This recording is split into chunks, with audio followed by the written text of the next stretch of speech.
अपनी परंपरा, अपनी संस्कृति और अपने संस्कारों पर गौरव की अनुभूति करनी चाहिए।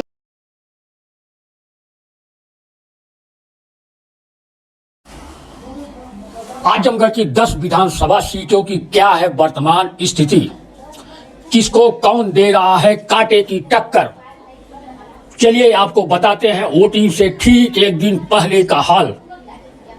आजमगढ़ जिले में 10 विधानसभा क्षेत्र आते हैं। इसमें आजमगढ़ सदर, फूलपुर पवई, अतरौलिया, गोपालपुर, सगड़ी, निजामाबाद, दीदारगंज, मुबारकपुर और मेहनगर सुरक्षित, लालगंज सुरक्षित विधानसभा शामिल है। पहले आजमगढ़ विधानसभा की बात करते हैं। इस सीट पर समाजवादी पार्टी से वर्तमान विधायक दुर्गा प्रसाद यादव, बीजेपी से अखिलेश मिश्रा, बसपा से सुशील सिंह, कांग्रेस से परवीर सिंह के अलावा आप से कृपा शंकर पाठक, AIM से कमर कमाल, भारतीय गदर पार्टी से सूर्यनाथ मौर्य, आजाद समाज पार्टी से ऋषिकांत यादव और निर्दल राजीव कुमार सिंह तलवार चुनावी रण में है। इस तरह से इस सीट पर कुल 9 उम्मीदवार मैदान में है। मुख्य मुकाबला सपा और बीजेपी के बीच है। सपा के दुर्गा प्रसाद यादव इस सीट पर 8 बार से विधायक है, अखिलेश सरकार में मंत्री भी रह चुके हैं। बीजेपी का इस सीट पर कभी खाता नहीं खुल पाया है। बीजेपी से अखिलेश मिश्रा दूसरी बार सपा के मुकाबले भाग्य आजमा रहे हैं। अखिलेश मिश्रा का राजनीतिक भविष्य दांव पर लगा है। हालांकि इस सीट से बसपा, कांग्रेस समेत कई छोटी बड़ी पार्टियां अपनी अपनी जीत का दावा कर रही हैं, मगर अनुमान है कि यह सीट सपा से बीजेपी और बसपा को छीनना आसान नहीं है। समाजवादी पार्टी के दुर्गा यादव ही इस बार भी भारी पड़ रहे हैं। तभी तो सपा मुखिया अखिलेश यादव दुर्गा यादव के दुर्ग में जन सैलाब देखकर कह गए कि सरकार बनने पर उन्हें मंत्री बनाया जाएगा। जनता इनको जवाब देने का काम कर रही है। तो आने वाले दिनों में सपा की सरकार बनेगी, गठबंधन की सरकार बनेगी और उत्तर प्रदेश के मुख्यमंत्री माननीय अखिलेश यादव होने जा रहे हैं। आजमगढ़ में सर्वाधिक सीटों पे भारतीय जनता पार्टी की सीधी लड़ाई है और भारतीय जनता पार्टी मैक्सिमम सीटें इस बार जीतेगी। सदर विधानसभा के लोग निवासा देने का काम नहीं करेंगे। आप लोग देख रहे हैं कि भारतीय जनता पार्टी इस बार फिर बाहरी प्रत्याशी दिया है। इस नाते हमारी लड़ाई हमसे दुर्गा प्रसाद यादव लड़ने का काम करेंगे। अब बात करते हैं अतरौलिया विधानसभा की। इस सीट पर भी 10 प्रत्याशी ताल ठोक रहे हैं। इसमें सपा से विधायक डॉक्टर संग्राम यादव, बीजेपी गठबंधन से निषाद पार्टी से प्रशांत सिंह, बसपा से डॉक्टर सरोज पांडे, कांग्रेस से रमेश चंद, आप से रमेश कुमार, राष्ट्रीय भागीदारी पार्टी से राम आधार, निषाद विकास इंसान पार्टी से सौरभ निषाद, जन अधिकारी पार्टी से उमेश कुमार मौर्य और निर्दल राम देवी शामिल है। इस सीट पर सपा के डॉक्टर संग्राम यादव इलाहाबाद छात्र राजनीति से निकले हैं। वह पूर्व मंत्री बलराम यादव के पुत्र हैं, जबकि बसपा और बीजेपी के प्रत्याशी गैर राजनीतिक हैं। इस चुनाव में ही जनता के बीच नजर आ रहे हैं। सपा के डॉक्टर संग्राम यादव ने 2012 के चुनाव में 50,000 के मतों के अंतर से जीत दर्ज की थी। 2012 का रिकॉर्ड बरकरार रखने के लिए डॉक्टर संग्राम यादव बीजेपी और बसपा प्रत्याशियों के घोषणा होने के बाद से ही विकास के बल पर भारी पड़ रहे हैं। उनके पीछे जनसंपर्क के दौरान समर्थकों का हुजूम नजर आता रहा है। ऐसे में बसपा और बीजेपी दूसरे तीसरे नंबर की लड़ाई लड़ने के लिए जूझ रही है। बीजेपी के पीछे होने की वजह यह है कि इस बार निषाद समाज बीजेपी से नाराज है। पिछले चुनाव में बीजेपी ने कन्हैया निषाद को मैदान में उतारा था। इस बार कन्हैया निषाद को बीजेपी का टिकट न मिलने से निषाद समाज में आक्रोश है। वे बीजेपी से इसका बदला लेना चाह रहे हैं। इधर बसपा से ब्राह्मण प्रत्याशी होने की वजह से बीजेपी के ब्राह्मण वोटों में जबरदस्त सेजमारी की आशंका है, जबकि सपा के पूर्व मंत्री बलराम यादव अपने 4 दशक के सियासी संबंधों के चलते यादव मुस्लिम सहित दलित, क्षत्रिय, ब्राह्मण सहित सभी वर्गों में अपने बेटे डॉक्टर संग्राम यादव के लिए जबरदस्त सेधमारी कर रहे हैं। तभी तो इस सीट पर सपा मुखिया अखिलेश यादव यहाँ की जनता को इतिहास रचने का संदेश दे गए हैं। कर देंगे, क्या लगता है कितना फर्क पड़ेगा निषाद पार्टी के? भारतीय जनता पार्टी का सफाया होगा। वो कहीं से कुछ है, गैर राजनीतिक लोग हैं। भारतीय जनता पार्टी प्रत्याशी ही नहीं ला पाई, गैर राजनीतिक व्यक्ति को लड़ा दी। मुझे कोई जानता नहीं, एक साथ में आप पूछे होते 10-20 गांव का नाम भी नहीं बता सकता। तो भारतीय जनता पार्टी पहले ही दौर में फेल कर गई। वो हमेशा यही करती है, ढूंढ ढांड के पहलवान लाती है सजा धजा के और फिर वो उसको वापस भेज देती है, फिर दूसरे पहलवान की तैयारी कराती है। तो राजनीतिक व्यक्ति को लाना चाहिए ना। दुर्भाग्य है, अतरौलिया विधानसभा में हमेशा राजनीति को लोग पसंद किए हैं, समरसता को पसंद किए हैं, भाईचारे को पसंद किए हैं। ये पहली बार ऐसा हो रहा है कि गैर राजनीतिक फील्ड के लोग राजनीति में प्रवेश कर रहे हैं और हमें आशा नहीं, उम्मीद है, विश्वास है कि अतरौलिया की जनता इनको पूरी तौर पर इन दोनों लोगों का सफाया कर देगी, कहीं ये टिकेंगे नहीं। देखिए ड्रीम प्रोजेक्ट, देखिए मैं यहाँ पे एक ड्रीम लेके आया हूँ। ये मेरा अपना गांव है, मेरी अपना घर है जहाँ मेरी जन्मभूमि थी। तो अपनी जन्मभूमि को हर इंसान अगर अपनी जन्मभूमि को अपनी कर्मभूमि बना ले तो वो कुछ ना कुछ वहाँ पे ज़रूर करेगा। और मैं वहाँ खुद ही अपने गांव का, अपने घर का, अपने विधानसभा का विकास के लिए प्रयत्न करूँगा और अतरौलिया से लखनऊ जा कर के सिर्फ अपने अतरौलिया विधानसभा का विकास करने के लिए। अब बात करते हैं आजमगढ़ की सबसे हॉट सीट फूलपुर पवई विधानसभा की। यह हॉट सीट इसलिए मानी जाती है कि इस सीट से कभी पूर्व मुख्यमंत्री रामनरेश यादव चुनाव लड़ा करते थे। इस बार पूर्व सांसद रमाकांत यादव इस सीट पर सपा से चुनाव लड़ रहे हैं, जबकि उनके मुकाबले में 11 प्रत्याशी मैदान में हैं। इसमें बीजेपी से रामसूरत राजभर, बसपा से शकील अहमद, कांग्रेस से शाहिद, आजाद समाज पार्टी से अमित कुमार, आप से किरण जायसवाल, सर्व समाज जनता पार्टी से प्रदीप, जन अधिकारी पार्टी से योगेंद्र प्रताप और निर्दल जितेंद्र प्रताप, पारसनाथ अवतार, संजय शामिल है। सपा के पूर्व सांसद रमाकांत यादव इस सीट को 4 बार जीत भी चुके हैं। यही नहीं, 2 बार अपने पुत्र अरुण यादव को भी इस सीट से चुनाव जिता चुके हैं। पिछले चुनाव में इस सीट को रमाकांत यादव की बदौलत ही बीजेपी जीत पाई थी। इस बार सपा के रमाकांत यादव बीजेपी और बसपा को कड़ी टक्कर दे रहे हैं। इस सीट पर भी बसपा और बीजेपी दूसरे तीसरे नंबर की ही लड़ाई लड़ती नजर आ रही है। चुनाव प्रचार के अंतिम दिन सपा मुखिया अखिलेश यादव इस सीट को रिकॉर्ड मतों से जीत के प्रति आश्वस्त भी नजर आए थे। अच्छा, हम लड़ाई के बारे में क्या कहें, जब पूरे प्रदेश में एक तरफ से समाजवादी पार्टी गठबंधन की सरकार बनने जा रही है, एक तरफ से सब सीटें जीत रहे हैं। पश्चिम में हम लोग 10 सीटें हम जीतेंगे। अरे भाई, मुंगेरी लाल के सपने कोई देखे तो हम क्या करेंगे। न केवल अतरौलिया बल्कि बगल की विधानसभा फूलपुर भी इतिहास बनाने का काम करेगा। अभी तक तो मैं ये देख रहा था कि हर चरण में जनता में मुकाबला था, कि जनता ये फैसला कर रही थी कि किस चरण में हम गठबंधन को ज्यादा जिताएं। लेकिन आजमगढ़ आते आते ये मुझे महसूस हो रहा है कि एक दूसरी विधानसभा में मुकाबला है कि अतरौलिया ज्यादा वोटों से जीतेगी कि फूलपुर विधानसभा ज्यादा जीतेगी।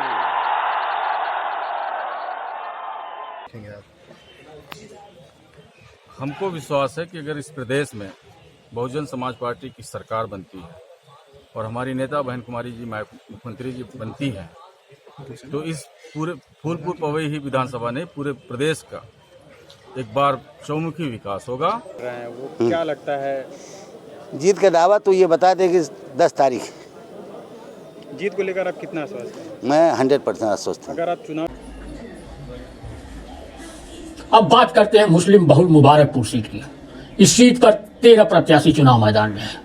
समाजवादी पार्टी से अखिलेश यादव, बसपा से अब्दुल सलाम, बीजेपी से अरविंद जायसवाल, कांग्रेस से परवीन बानो, आजाद समाज पार्टी से कन्हैया, आप से नरेंद्र सिंह चौहान, भारतीय सबका दल से समीम, जन अधिकार पार्टी से राम दुलारे राजभर, राष्ट्रीय भागीदारी पार्टी से राधेश्याम, भारत जन राज्य पार्टी से रविशंकर, AIM से शाह आलम और निर्दल फुलझारी लाल बिहारी मृतक मैदान में है। समाजवादी पार्टी से अखिलेश यादव 2 बार चुनाव हारने के बाद तीसरी बार लड़ाई के मैदान में है। बीजेपी से अरविंद जायसवाल पहली बार लड़ रहे हैं, जबकि बसपा से मैदान में आए अब्दुल सलाम इस सीट से पहले जनता दल से विधायक रह चुके थे। इस सीट पर वर्तमान विधायक शाह आलम इस बार AIM से चुनाव लड़ रहे हैं। सभी अपनी अपनी जीत का दावा कर रहे हैं। बहरहाल यह सीट सपा, बसपा और बीजेपी के बीच त्रिकोणीय लड़ाई के बीच फंसी है। मुस्लिम वोट ही यहाँ सपा, बीजेपी और बसपा के लिए निर्णायक भूमिका अदा कर सकते हैं। प्रचार समाप्त होने से 2 घंटे पहले सपा मुखिया अखिलेश यादव अपने नाम राज के लिए बुनकरों से वोट मांगकर इस सीट को जाते जाते मजबूत भी कर गए। एक पर सारे लोग जात बिरादरी धर्म मजहब की बातों को छोड़ करके अपने समाज के लिए, अपने बाल बच्चों के लिए, अपने आने वाले भविष्य के लिए सब लोग इकट्ठा हो जाइए और नंबर 1 पर 22 में पहले जोगी को भगाइए और इसके बाद फिर मोदी को भगाइए। भारतीय जनता पार्टी की सरकार को खत्म करने की अवकाश समाजवादी पार्टी का किसी और की है, समाजवादी पार्टी की है। उत्तर प्रदेश के अंदर मुख्यमंत्री के रूप में सबसे ज्यादा जनता किसको मानती है? अखिलेश यादव के लिए इकट्ठा हुए, किसानों के लिए इकट्ठा हुए। बहुत बहुत धन्यवाद। आजमगढ़ की जनता सबक सिखाने का काम करेगी। इसलिए मैं आप सबसे एक बार फिर समाजवादी पार्टी के प्रत्याशी जो दुर्गा यादव जी हैं, दुर्गा यादव जी का दुर्ग कोई हिला नहीं पाया। आपने हमेशा जिताया, इस बार फिर जिताइए और इस सरकार में ये सम्मान पाएंगे, फिर मंत्री बनकर के लौट के आएंगे। न केवल इन्हें जिताइए, वहीं हमारे नामा राशि, बताओ नामा राशि की मदद करोगे? नामा राशि की मदद करोगे? ये 2 बार पीछे रह गए, इस बार तो नहीं रहेंगे पीछे। इस बार इन्हें भी जिताइए। मैं अपने बुनकर भाइयों को कह के जा रहा हूं, उनके बाजार के लिए, उनके रॉ मटेरियल के लिए या हमें बुनकरों को अलग से सहायता करनी पड़ेगी, बिजली की फ्लैट रेट करना पड़ेगा, तो समाजवादी सरकार में उनको सुविधा देने का काम समाजवादी लोग करेंगे। देखिए, सपा बसपा एक क्षेत्रीय पार्टियां हैं जो कि डबल इंजन की सरकार है। केंद्र में हमारे आदरणीय मोदी जी, प्रदेश में आदरणीय योगी जी, जो उन्होंने अपना गरीबों के लिए, समाज के लिए, खास करके महिलाओं के लिए जो उन्होंने अपने कार्यक्रम चलाए हैं, उस कार्यक्रम की गांवी स्तर पर चर्चा हो रही है। खास करके अनाज का, स्वास्थ्य के क्षेत्र में आयुष्मान कार्ड, किसानों के लिए सम्मान किसान निधि जैसे तमाम जो लाभार्थी हैं आज गांव-गांव में याद कर रहे हैं। और दूसरी सबसे बड़ी बात है कि हमारा ये संगठन का जो ढांचा है वो बहुत मजबूत है। गांवी स्तर तक हमारे हर बूथ पे लोग हैं, हमारे पन्ना प्रमुख हैं, हमारे त्रिदेव हैं, उनके जो संख्या है वही एक बहुत बड़ी संख्या है। तो हमारे सड़क पे तो कम दिखाई देंगे लोग, लेकिन साइलेंट वे में हमारा काम चल रहा है और चुनाव जीत के हम आएंगे।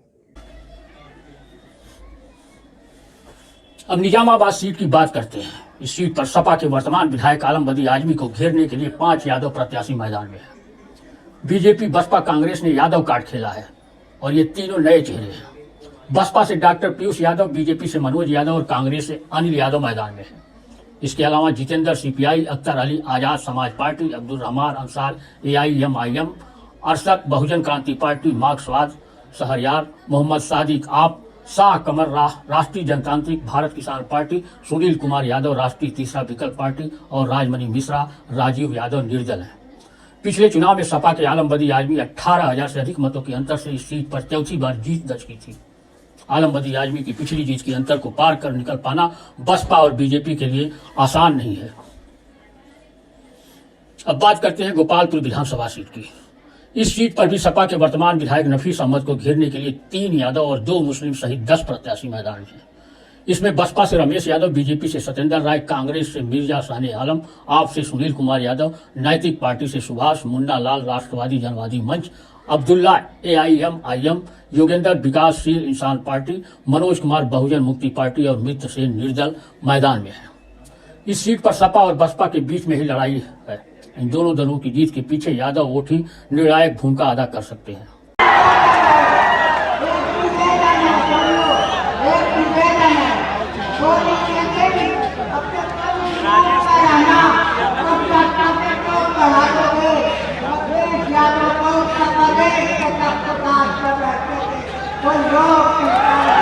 असीम प्यार है और अब की बार निजामाबाद में विकास के नाम पे वोट होगा, बहन जी के नाम पे वोट होगा और युवा जोश के लिए वोट होगा, युवाओं के विकास के लिए वोट होगा। एक नई विकास की धारा लिखी जाएगी। यही मुद्दे हैं, इन्हीं के साथ निजामाबाद में चुनाव लड़ा जाएगा और जो इन मुद्दों के साथ चलेगा वही विजयी होगा। ये हमारी निजामाबाद हमारी परमगत सीट है। हम 3 बार जब लड़े वहाँ जीते, हारे नहीं हैं। इसलिए अपनी उनका मिथक तोड़ा जाएगा, अपनी कमल वहाँ खिलेगा। किस मुद्दे को लेकर? अब बात करते हैं सगरी विधानसभा सीट की। कुर्मी बहुल इस सीट पर बसपा से बीजेपी में आई वर्तमान विधायक वंदना सिंह को घेरने के लिए 13 प्रत्याशी मैदान में हैं। इसमें Rana Khatoon Congress, Shankar Yadav Basapa, HR Singh Patel Sapa, Mannu Bahujan Mukti party, Amir Chand Ram Lakhan Azad Samaj party, Nisar peace party, Pankaj Jan Adhikar party, Mukesh आम आदमी party, Virendra Aam Janata party India, Ishraq Chandrika, Babulal Bharti और सहतुर निर्दलीय प्रत्याशी के रूप में मैदान में है। इस सीट पर भी सपा और बीजेपी के बीच में सीधी टक्कर है। यह बात अलग है कि सपा के बागी बने बीजेपी में आए पूर्व विधायक अभय नारायण पटेल और सपा के नाराज कार्यकर्ता लड़ाई को वोटिंग के दिन त्रिकोणी भी बना सकते हैं।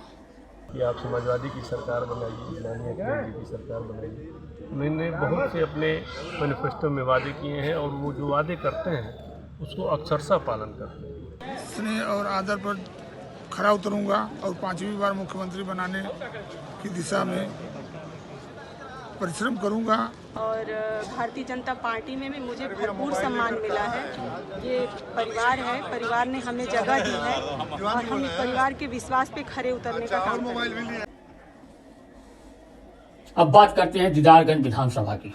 यह सीट पिछले चुनाव में बसपा के पूर्व विधानसभा अध्यक्ष सुखदेव राजभर के कब्जे में रही है। सुखदेव राजभर के निधन के बाद इस सीट पर सपा से उनके पुत्र कमलाकांत राजभर मैदान में। उन्हें घेरने के लिए 13 प्रत्याशी चुनाव मैदान में। इसमें सपा से भूपेंद्र सिंह मुन्ना, बीजेपी से डॉक्टर कृष्ण मुरारी विश्वकर्मा, कांग्रेस से अवधेश कुमार सिंह और Javed, AIM, Jitendra Bahujan Mukti party, Mahendra Prasad Bind people's party of India, Rashmi Vishwakarma AAP, Lalman Yadav सनातन संस्कृत रक्षा दल, हुजैफा आमिर राष्ट्रीय उलेमा काउंसिल और गुलाब जलालुद्दीन मोहम्मद नदीम खान दीपेंद्र निर्दल उम्मीदवारी के रूप में मैदान में है। इस सीट पर भी सपा, बीजेपी और बसपा में पप्पू राजभर जिंदाबाद, संग्राम यादव पप्पू राजभर।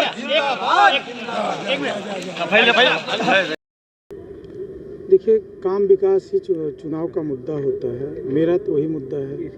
और एक बार मैं चुनाव लड़ा था दीदारगंज विधानसभा से 2012 में, लगभग 37,000 वोट में पाया था। 50 करोड़ से ज़्यादा की सड़कें मैंने उस विधानसभा को दिया है सरकार से ला करके। अगर विधायक रहे मैंने 1.5 करोड़ का पुल स्वीकृत कराया, पुल बन के तैयार है। अब लालगंज सुरक्षित सीट की बात करते हैं। यह सीट भी पिछले चुनाव में बसपा के ही कब्जे में रही है। बसपा के वर्तमान विधायक अरिमर्दन आजाद को घेरने के लिए 9 प्रत्याशी मैदान में है। इसमें समाजवादी पार्टी से पूर्व विधायक विजयी सरोज, बीजेपी से पूर्व सांसद नीलम सोनकर, कांग्रेस से पुष्पा भारती और अरविंद बहुजन आवास पार्टी, कमराज लोक जनशक्ति पार्टी, रामनाथ दसई आजाद समाज पार्टी, रिपु सूदन जन अधिकार पार्टी, हरिराम आम आदमी पार्टी और रामचंद्र निर्दल प्रत्याशी के रूप में मैदान में है। इस सीट पर भी सपा बसपा बीजेपी के बीच त्रिकोणी लड़ाई है। 12 करोड़ के काले लाया हूँ, 12 से पुल लाया हूँ। नीलम सोनकर आजाद और सुनीत आजाद तीनों लोगों ने की बता दें 10 रुपया का काम लाए हूँ। तो हमारा कोई मुद्दे नहीं, हमारी किसी लड़ाई नहीं। राष्ट्रीय अध्यक्ष जी का हवा नहीं, आंधी चल रही है। इस आंधी में इन्हों को पता नहीं चलेगा। और नौजवान बताने जा रहा, सड़क पे जो नौजवान बेरोजगार घूम रहा है, महिलाएं जो नौजवान घूम रही, जो जितनी लाठियाँ पड़ी है, 7 तारीख को नौजवान बदला लेकर राष्ट्रीय अध्यक्ष को मुख्यमंत्री 10 तारीख को बनाकर गद्दी पर बैठा देगा। अच्छा विश्वास मिला, जनता का सबका आशीर्वाद और स्नेह मिला, जैसा कि पहले मिलता रहा इस बार भी मिलता रहा। लड़ाई बहुजन समाज पार्टी समाजवादी पार्टी नहीं, मैं तो अपने कार्यों में विश्वास करती हूँ। लड़ाई की कोई बात नहीं है। वो अपने मुद्दे लेके है, मैं अपने विकास की बात लेकर के हूँ। वहीं मेरठ सुरक्षित सीट पर भी 8 प्रत्याशी मैदान में है। जियालाल भाकपा, निर्मला भारती कांग्रेस, पंकज बसपा, मंजू सरोज भाजपा, पूजा सरोज सपा, कर्मवीर आजाद AIM, गीतांजलि देवी आप, राम लखन पाल राष्ट्रीय शोषित समाज पार्टी से मैदान में है। इस सीट पर भी सपा बसपा और बीजेपी में त्रिकोणी लड़ाई है। मैं मेहनगर की जनता से अपील करती हूँ और उनको प्रणाम करते हुए आशीर्वाद की कल्पना करती हूँ। का आशीर्वाद मुझे मिल रहा है और मुझे आशा नहीं पूरी विश्वास है कि जनता जनार्दन इस बार पूर्ण रूप से आशीर्वाद देगी मुझे। कितना जन समर्थन मिल रहा है? जन समर्थन मुझे हर समाज से बहुत प्यार सम्मान मिल रहा है। सभी लोग चाहते हैं कि बहन जी इस प्रदेश की मुख्यमंत्री बने, पुनः कमान संभालें। और गोपालपुर विधानसभा में भी सपा भाजपा और बसपा के बीच त्रिकोणी लड़ाई है।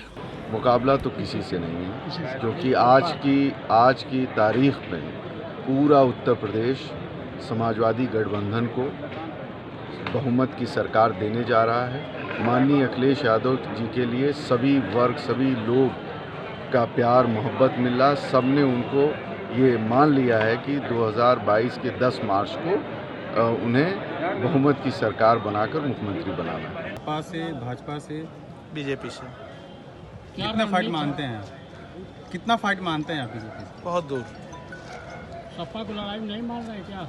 सपा के लोग ही सपा के प्रत्याशी का पुतला फूंक रहे हो तो फिर लड़ाई का मतलब अगर आप क्या रणनीति? तो वही तो बात है, अभी आप लोग गढ़ का पीछा नहीं छोड़ रहे हैं और जनता जो है पूरी तरह से मन बना लिए है और बताएगी इस बार कि गुंडा राज और माफिया राज भ्रष्टाचार का सफाया कैसे किया है